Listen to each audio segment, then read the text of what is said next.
Hi everyone, welcome to prelims refresher 2025। आज नए दिन नए टॉपिक के साथ हम शुरुआत कर रहे हैं, जहां हम साइंस एंड टेक्नोलॉजी के 5 इंपॉर्टेंट एमसीक्यूज को डिस्कस करेंगे, which is very relevant for our upcoming prelims 2025। तो चलिए बगैर किसी डिले के हम स्टार्ट करते हैं साइंस एंड टेक्नोलॉजी के फर्स्ट इंपॉर्टेंट क्वेश्चन से। ये बहुत इंपॉर्टेंट सब्जेक्ट है और ये हम कई बार इग्नोर कर देते हैं, तो इस वजह से जैसा कि हमने इस इनिशिएटिव को रखा है, क्वेश्चन फॉर्मेट में हम टॉपिक्स को रिवाइज कर रहे हैं which was in news through out the year और जो काफी प्रोबेबल है। अब यहाँ पे फर्स्ट जो क्वेश्चन है that is with reference to Venus orbiter mission consider the following statements. तो वीनस ऑर्बिटर मिशन जो है वो काफी न्यूज में था 2024 में, और इसके बारे में 4 स्टेटमेंट आपको यहाँ पर दिए गए हैं स्क्रीन पर। आप इसको पॉज करके पढ़ लीजिए, ठीक है। और यहाँ पर फिर आपके सामने ऑप्शंस दिए गए हैं जिनमें आपको करेक्ट ऑप्शंस को आइडेंटिफाई करना है, and these are all the options which are given in the display. Now चलिए हम फर्स्ट पॉइंट की तरफ में स्टार्ट करते हैं। वो अपने अपना ऑप्शन जो है वो मार्क कर लिया है, तो चलिए लेट्स डिस्कस कि वीनस ऑर्बिटर मिशन जो है उसके बारे में। या first Venus mission is expected to launch in March 2027। यहाँ कीवर्ड क्या है कि क्या भारत अपना पहला जो वीनस ऑर्बिटर मिशन है उसको मार्च 2027 में लॉन्च करने वाला है। Second option, for the first time ISRO will employ aerobraking to adjust the spacecraft's orbit around Venus. पहली बार ऐसा इसरो करने वाला है। Third, Venus is the brightest and hottest planet in the solar system which rotates anti-clockwise. Okay, and last, it has the highest albedo and is also known as the evening star. Okay, so these are the keywords. चलिए हम इन options को देख लेते हैं। First option जो है वो बिल्कुल इनकरेक्ट है, क्योंकि इंडिया का फर्स्ट जो वीनस मिशन है that is expected to launch in March 2028. Okay, it's not 2027. Second option is correct कि पहली बार इसरो जो है वो एरो ब्रेकिंग टेक्नोलॉजी का इस्तेमाल कर रहे हैं, जहां वो स्पेसक्राफ्ट को एडजस्ट करेंगे वीनस के ऑर्बिट में। Third is again incorrect, because partially ये करेक्ट था लेकिन एंटायरली में ये इनकरेक्ट हो जाता है। Venus is the brightest planet, इसको मॉर्निंग स्टार इवनिंग स्टार हम कहते हैं। साथ ही ये हॉटेस्ट प्लैनेट है क्योंकि यहाँ पे बहुत सारे डेंस एटमॉस्फेरिक गैसेस प्रेजेंट हैं, और सोलर सिस्टम में हम देखें तो ये रोटेट करता है clockwise. Okay, it's not anti clockwise, ये क्लॉकवाइज है। यूरेनस और वीनस ये दोनों आपको ध्यान रखना है कि ये क्लॉकवाइज है, बाकी सारे एंटी क्लॉकवाइज है। And last, it has the highest albedo and is also known as the evening star is correct. highest albedo क्योंकि सल्फ्यूरिक एसिड वहां पे प्रेजेंट है, जिसकी वजह से कहीं ना कहीं जो रिफ्लेक्शन है, एल्बिडो क्या है कि बेसिकली मान लो आपकी एक स्नो है, ठीक है, इस तरीके से, तो सन के रेज अगर यहाँ से पड़ रहे हैं तो ये बहुत ज्यादा रिफ्लेक्ट करेंगे, तो ये एल्बिडो हाईएस्ट एल्बिडो। तो वीनस का हाईएस्ट एल्बिडो है प्रेजेंस ऑफ सल्फ्यूरिक एसिड की वजह से, ठीक है। आप इसको लिख सकते हो चाहो in presence of sulphuric acid, या and is also known as the evening star. तो ये है वीनस ऑर्बिटर मिशन के बारे में बहुत इंपॉर्टेंट पॉइंट्स हैं। वीनस को हम अर्थ ट्विन भी कहते हैं because of the similar shape and size. तो इस तरीके से क्वेश्चन हो सकता है। ऑलरेडी यूपीएससी प्रीलिम्स में मार्स ऑर्बिटर मिशन के ऊपर सवाल पूछा गया है, तो यहाँ से भी प्रोबेबिलिटी है कि पूछा जा सकता है। इवन चंद्रयान को लेकर के भी क्वेश्चन हो सकते हैं, जो हम अपकमिंग टाइम में डिस्कस करेंगे। चंद्रयान 4 जो है वो भी इंपॉर्टेंट हो जाता है, क्योंकि वहां पर क्या है कि लूनर सैंपल्स को हम वापस पृथ्वी पर लाने की बात कर रहे हैं। साथ ही भारतीय अंतरिक्ष स्टेशन के बारे में भी बात करा जा रहा है, इंडिया स्पेस विजन 2047 के बारे में बात किया जा रहा है। तो बहुत सारी चीजें हैं जहां पर स्पेस को लेकर के UPSC time and again question पूछता आया है, तो ये आपको पता होना चाहिए। चलिए अब हम ऑप्शंस को देख लेते हैं कौन सा करेक्ट है। It's 2 and 4। तो हमारे पास कौन कौन से ऑप्शंस दिए गए हैं 2 and 4, आप सर्च करिए कहां पे है। इट्स ऑप्शन नंबर डी, ठीक है। तो 2 and 4 जो है वो करेक्ट है। यहाँ पे आप जितने स्टूडेंट्स का ऑप्शन डी आपने मार्क किया है वो करेक्ट है, बाकी जो है वो इनकरेक्ट है, ठीक है। चलिए नेक्स्ट, वैसे ये क्वेश्चन थोड़ा इजी था, लाइटर मोड पे था। Now coming to the second question, semiconductor industry. Semiconductors पे throughout the year न्यूज में रहा है। मेंस के लिए भी बहुत इंपॉर्टेंट टॉपिक है, पेपर 3 के लिए, और प्रीलिम्स के लिए भी इंपॉर्टेंट है, क्योंकि प्राइम मिनिस्टर जब सिंगापुर के विजिट में लास्ट ईयर गए तो वहां पे जो हमारा स्ट्रेटेजिक पार्टनरशिप है उसको अपलिफ्ट कर दिया गया कॉम्प्रिहेंसिव स्ट्रेटेजिक पार्टनरशिप पे। साथ ही इंडिया और यूएस से जो है वो साल 2022 में ICET साइन करते हैं, initiative on critical and emerging technologies. तो इस वजह से सेमीकंडक्टर फैब्रिकेशन प्लांट्स एस्टैब्लिश करने की बात हुई है। अलग अलग यूनिट्स आप गुजरात में, असम में देखोगे। तो यहाँ पे हम प्रीलिम्स में उसको क्वेश्चन के फॉर्म में डिस्कस कर रहे हैं। अभी 4 स्टेटमेंट्स हैं, आप इसको पॉज करके पढ़ लीजिए। और यहाँ आपसे क्या पूछा गया, यहाँ आपसे इनडायरेक्ट पूछा गया है। एज आई ऑलवेज मेंशन कि पहले आप जरूर इस पे ध्यान दीजिएगा वरना सारा वेस्ट हो जाता है। तो इनडायरेक्ट इनमें से कोई एक ही होगा, आपको आइडेंटिफाई करना है। अब चलिए सबसे पहले हम स्टार्ट कर लेते हैं कि semiconductors are materials which have conductivity between conductors and insulators. जो गुड कंडक्टर्स हैं वो जो बैड कंडक्टर्स हैं, कंडक्टर्स एंड इंसुलेटर्स ये सपोर्ट करेंगे, ये रेजिस्ट करेंगे, ठीक है। अच्छा, ये स्टेटमेंट करेक्ट है। Second, it can be pure element such as silicon, germanium etcetera, तो ये भी करेक्ट है, ठीक है। ये आपको ध्यान रखना है कि एक प्योर एलिमेंट हो सकता है। Now third, Taiwan is the top most producer of semiconductors, आपको क्या लगता है? बिल्कुल करेक्ट है। चाइना इस वजह से इतना एग्रेसिवनेस शो करता है क्योंकि वो पता है उसको कि ताइवान में सेमीकंडक्टर्स का हब है, ठीक है। दुनिया में सबसे ज्यादा प्रोड्यूसर अगर आप देखोगे तो ताइवान है। साउथ कोरिया भी सेकंड पोजीशन पर है, बट ताइवान के पास में मेजर चंक है। और यहाँ अगर हम देखते हैं तो चौथा स्टेटमेंट जो है, अगर वैसे भी तीनों करेक्ट है तो फोर्थ ऑटोमेटिकली इनकरेक्ट हो जाता है कि इंडिया जो है वो टॉप मोस्ट कंज्यूमर नहीं है, ठीक है। यहाँ पर हम बात कर लेते हैं तो चाइना है, चाइना जो है वो टॉप मोस्ट कंज्यूमर है। और असम में एस्टैब्लिश करने की बात हो रही है वर्ल्ड्स एडवांस्ड सेमीकंडक्टर इंडस्ट्री, ये बेसिकली करेक्ट है। 2026 तक ऑपरेशनल होने की बात हो रही है, क्वालिटी स्टेटमेंट करेक्ट है, ठीक है। टाटा जो है उनके साथ में यहाँ पे मतलब काम चल रहा है, तो ये आपको ध्यान रखना है। पब्लिक प्राइवेट पार्टनरशिप का इस तरीके से आप दिखा सकते हो सक्सेसफुल एग्जांपल।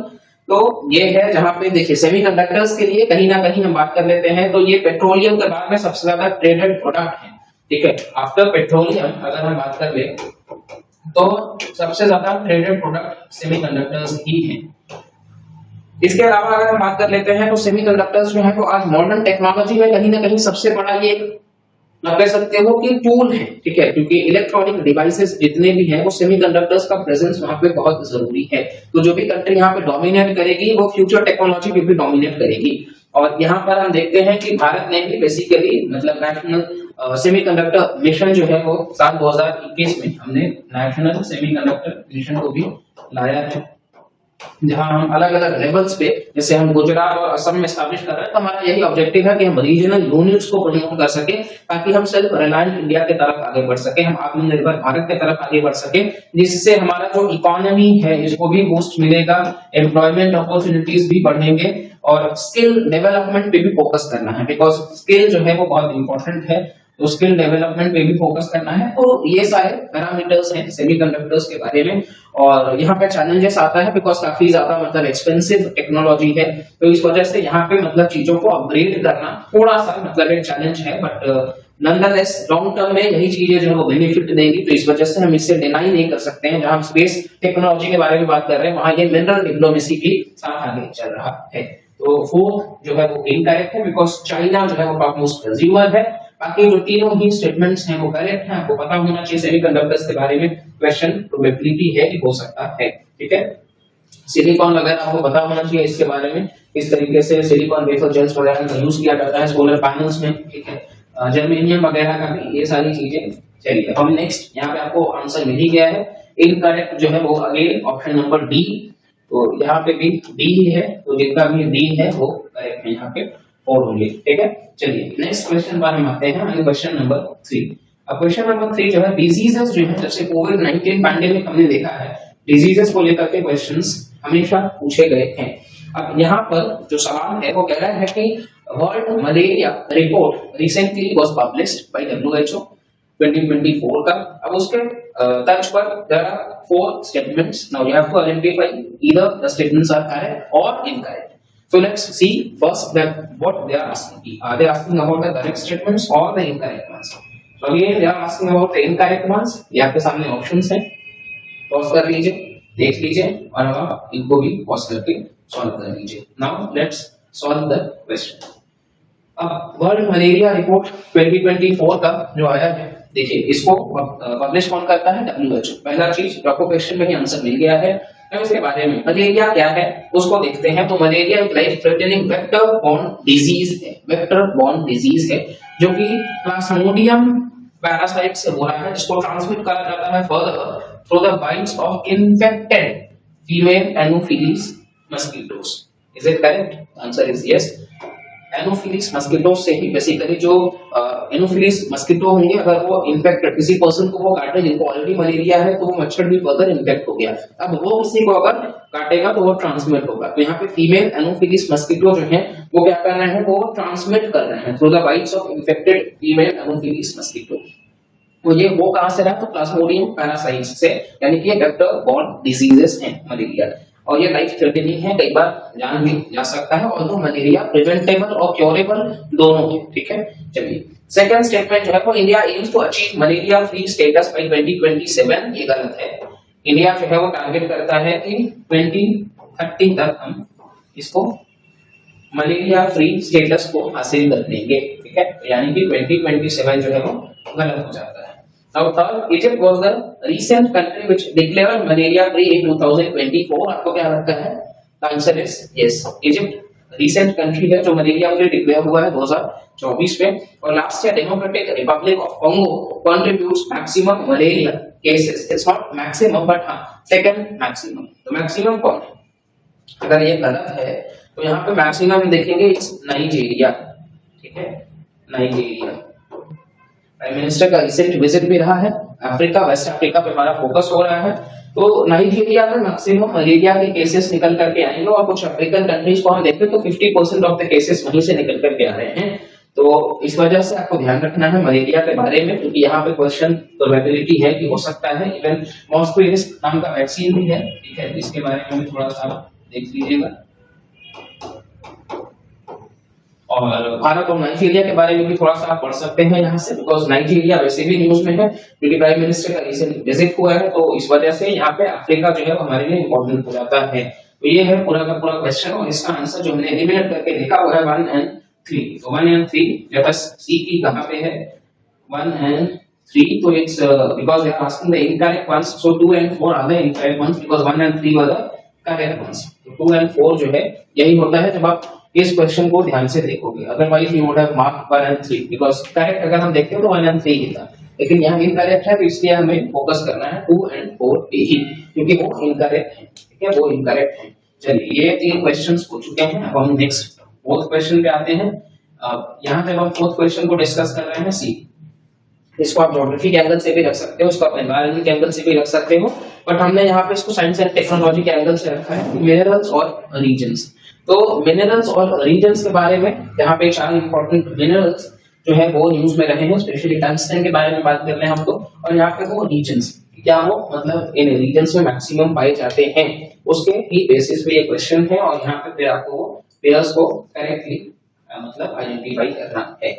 तो चलिए हम डिस्कस कर लेते हैं 4th क्वेश्चन का। सबसे पहला जो है वो बॉक्साइट के बारे में बात कर रहे हैं। तो बॉक्साइट जो है अगर हम मतलब सबसे ज्यादा हाईएस्ट प्रोड्यूसर के बारे में बात कर ले, कौन सा स्टेट है भारत का, तो that is Odisha. Chhattisgarh second position पे है, सेकंड पोजीशन पे है, तो यानी कि छत्तीसगढ़ जो है वो फॉर द टाइम भी इनकरेक्ट हो जाता है।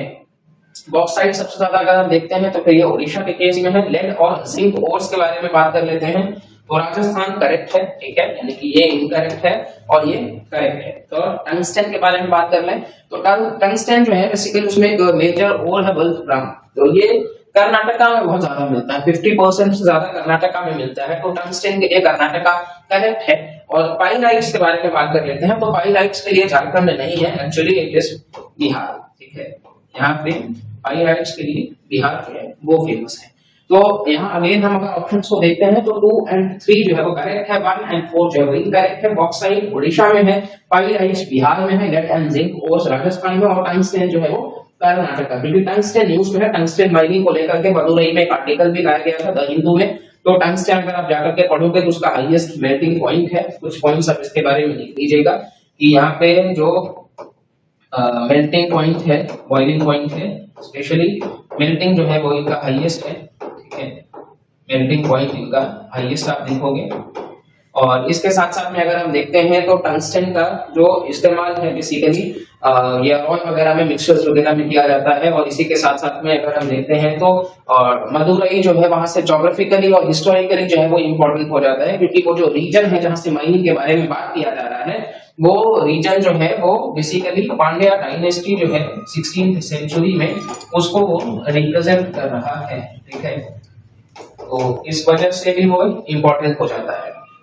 और जो मिनरल्स वगैरह है इसके बारे में अगर हम देखते हैं तो बेसिकली जो मेजर मिनरल्स है सेंट्रल गवर्नमेंट के यानी कि यूनियन लिस्ट के अंडर में वो लिस्टेड हैं। तो ये है पूरा का पूरा मिनरल्स के बारे में, क्योंकि मिनरल डिस्ट्रीब्यूशन को लेकर के क्वेश्चन हो सकता है। वर्ल्ड लेवल पे अगर हम देखते हैं तो बॉक्साइट सबसे ज्यादा ऑस्ट्रेलिया में है, ठीक है, ये भी आपको पता होना चाहिए। जैसे ऑलरेडी यूपीएससी ने यूरेनियम, थोरियम और कई सारे मिनरल्स के ऊपर सवाल पूछे हैं, तो इस तरीके के भी क्वेश्चंस जो है वो काफी प्रोबेबल हैं जहां से डेफिनेटली क्वेश्चन हो सकता है। तो यहाँ 2 और 3 जो है हमारा करेक्ट है और पूछा भी करेक्ट ही गया है। तो लेट्स सी कि 2 और 3 कहां पे है। It's option number B. तो चलिए 2 और 3 को हम करेक्ट टिक कर देते हैं और रोज जिनका 2 और 3 आंसर है वेरी गुड। बाकी भी आप इन चीजों को रिवाइज करते रहिए, क्वेश्चंस आपको नया लग सकता है बट आपको बहुत कुछ सीखने को मिलेगा। Now last question of the day, Nobel prize winners 2024 के और इस तरह इनका कंट्रीब्यूशन। देखिए नोबेल प्राइज जो है वो भी बहुत इंपॉर्टेंट होता है, स्पेशली इनका कंट्रीब्यूशन। तो इसलिए हमने एक ही में जो मतलब फिजिक्स, केमिस्ट्री और मेडिसिन, तो इन तीनों को हमने एक ही में यहाँ पे कवर करा दिया है। आप इसको जो है वो बेसिकली यहाँ से का एक रिवीजन हो जाएगा। अगर आपको पता है तो ये आप पॉज कर लीजिए और यहाँ पे आपको मैच करने के लिए दिया गया है कौन सा करेक्ट है, अगर आपको करेक्ट ही बताना है। तो चलिए आई होप आपने यहाँ पे मार्क कर लिया होगा। अब यहाँ जो है वो तीन के तीनों जो है वो बेसिकली आपको करेक्ट दिए गए हैं। जिन्होंने इंटेंशनली आपको ये क्वेश्चन दिया है ताकि आपको याद रखने के लिए आसानी हो। पहला जॉन हॉपफील्ड और जियोफ्रे हिंटन, तो ये machine learning through artificial neural networks, machine learning जो एआई है उसके बारे में आर्टिफिशियल न्यूरल नेटवर्क्स के इस्तेमाल से, तो ये है बेसिकली फिजिक्स के फील्ड में इनको 2024 के लिस्ट में ऐड रखा गया है, मतलब दिया गया है जॉन हॉपफील्ड और जियोफ्रे हिंटन को। नेक्स्ट है डेविड बेकर, डेविस हैसापिस और जॉन जम्पर, ये है केमिस्ट्री के लिए, ठीक है, और इनका प्रोटीन स्ट्रक्चर को लेकर के है कि किस तरीके से एडवांसमेंट्स इन्होंने मतलब अचीव करा है प्रोटीन स्ट्रक्चर को लेकर के। और थर्ड है विक्टर एम्ब्रोस और गैरी रोजबर्ग, तो ये बेसिकली मेडिसिन के फील्ड में, ठीक है, फिजियोलॉजी। और यहाँ पे इन्होंने डिस्कवरी ऑफ माइक्रो आरएनए, ये जो माइक्रो आरएनए है इसके बारे में इंपॉर्टेंट है and its crucial role in gene regulation. तो पहला मशीन लर्निंग के बारे में जॉन हॉपफील्ड और जियोफ्रे हिंटन, दूसरा प्रोटीन स्ट्रक्चर के बारे में डेविड बेकर और बाकी डेविस हैसापिस और जॉन जम्पर, और थर्ड है विक्टर एम्ब्रोस और गैरी रोजबर्ग, ये मेडिसिन माइक्रो आरएनए। नाम भी कई बार इंपॉर्टेंट हो जाता है तो we can not underestimate, ठीक है। और कंट्रीब्यूशंस तो इंपॉर्टेंट है ही, इसको लेकर के हम फर्दर जब हम साइंस एंड टेक्नोलॉजी के अलग अलग लेक्चर्स में कंटिन्यू रखेंगे तो वहां हम इसको डिटेल्ड वे में क्वेश्चंस के फॉर्म में कवर करेंगे, जहां स्पेशली माइक्रो आरएनए जो है वो इंपॉर्टेंट है। तो ये है बेसिकली तीनों, और तीनों भी करेक्ट हैं। तो चलिए आगे हम इसको देख लेते हैं कि यहाँ पे 1, 2 और 3 यानी कि ऑल ऑफ द अबव जो है वो यहाँ से करेक्ट आपको देखने को मिल जाएगा। और इसके अलावा भी फील्ड्स हैं जहाँ पे बेसिकली पीक्स जो है वो इम्पोर्टेंट है, ध्यान दियो, ये आपको ध्यान रखना है। जापानीज ऑर्गेनाइजेशन है जिनको यूएसए ने जब हिरोशिमा और नागासाकी पे एटॉमिक बॉम्ब्स गिराए थे तो वो जो सेवियर्स हैं उन्होंने इस ऑर्गेनाइजेशन को जो मतलब पीस के तरफ में आगे बढ़ने की बात कर रहे हैं, तो ये ऑर्गेनाइजेशन पीस को लेकर के है। लिटरेचर में अगर हम देखते हैं तो हैंकैंग है, उनको ये दिया गया है, ठीक है। ये सारे नाम जो है वो स्पेशली आप पढ़ लीजिएगा। इनका ये है कि हिस्ट्रीज को लेकर के उन्होंने जिस तरीके से डिपिक्ट करा है, ठीक है, तो ये सारा है। और नोबेल प्राइज के बारे में अगर हम बात कर लेते हैं तो अल्फ्रेड नोबेल का जो रिमार्केबल कंट्रीब्यूशन है, जो कई सारे मतलब मोर देन 300 पेटेंट्स उन्होंने करा है, जिसमें से डायनामाइट जो है वो काफी फेमस है, इन्वेंटर रहे हैं, तो उसको लेकर के ही ये है, ठीक है। अब यहाँ पर हमने ये 5 क्वेश्चंस जो है वो डिस्कस कर लिए हैं। आई होप आपको बहुत अच्छे से चीजें समझ में आई होंगी और कॉन्सेप्ट्स आपको क्लियर हुए होंगे। अब इन बिटवीन अगर आप यूपीएससी की तैयारी कर रहे हैं और स्पेशली 2025 और आपको प्रीलिम्स टेस्ट सीरीज में एनरोल करना है, आपको इसी तरीके के क्वेश्चंस को बराबर कंटिन्यू रखना है, practice, because practice makes you perfect. तो उसके लिए रिवीजन आप करते रहिए, ठीक है, आप स्टार्टिंग पोर्शन को अपने करंट अफेयर्स को रिवाइज करते रहिए और इसके बाद में आप जेन्युइनली क्वेश्चंस को सॉल्व कर सकते हो in the form of sectional test, current affairs test, full length test and even CSAT, you can not ignore, ठीक है। और ये बहुत मतलब 36 टेस्ट्स हैं जो कि मोर देन इनफ है, बिकॉज आपको फोकस करना है किस पे, आपको फोकस करना है एट द एंड रिवाइज करने में, एट द एंड उसको एनालाइज करने में, जो कि ये काफी रीजनेबल अमाउंट में ऑफलाइन मोड में आपको कोलकाता के 2 सेंटर्स, नॉर्थ सेंटर और साउथ सेंटर, ये फर्दर एड्रेस है। जो 19 जनवरी से स्टार्ट हो रहा है। तो इस नंबर पे अगर आप इंटरेस्टेड है तो आप जरूर कॉल करके इन्फॉर्मेशन ले सकते हैं। तो ये वीडियो से तो सिर्फ हम इतना ही रखेंगे, बाकी अगर आपको ये वीडियो से कुछ इन्फॉर्मेशन मिला होगा आप अपना कमेंट सेक्शन में स्कोर जरूर बताइएगा, कोई डाउट होगा तो भी बताइएगा और वीडियो को लाइक शेयर और सब्सक्राइब कर दीजिएगा। तो चलिए मिलते हैं अगले वीडियो में, तब तक के लिए bye bye, take care and जय हिंद।